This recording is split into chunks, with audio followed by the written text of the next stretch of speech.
Even kopi kat sini. Oh, mantap. Kita pergi ambil baju dulu. AFFIEN. S AFFIEN.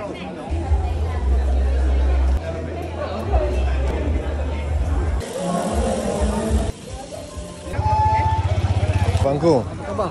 Ya, alhamdulillah. Saya berada ni daripada cerdas lah.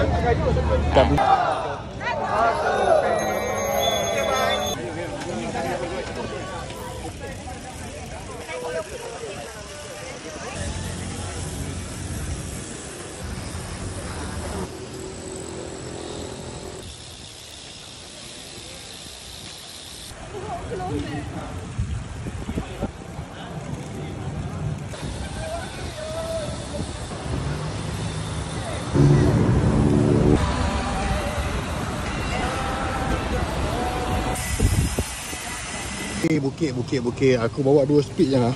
2 speed ni maksudnya yes or no je lah. Kalau yes aku kayuh, kalau no aku tolak. Dia banyak, tekan pun pergi. Tekan. Tekan, right?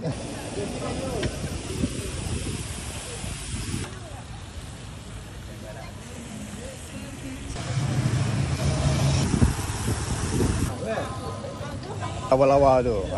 Dia buat ajuan hari ni pasal tu ada baby. Okey. Alhamdulillah okey. Alright, okey. Aduh, korang tengoklah.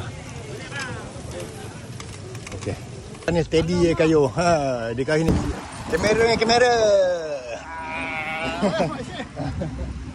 Ni air, ada nasi lemak. Tuan terima kasih. Oh, ini dia penganjur.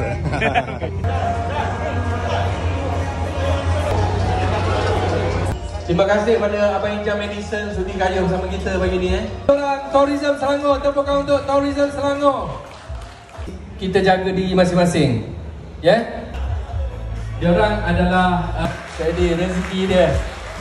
Tolong jangan layari benda-benda yang mengarut. Siapa menangnya? Okey. Siapa yang betul-betul minat untuk diri ni? Siapa nak tengok yang kat tangan ni dapat ke tak? Sebab kalau dia tak dapat saya nak bu.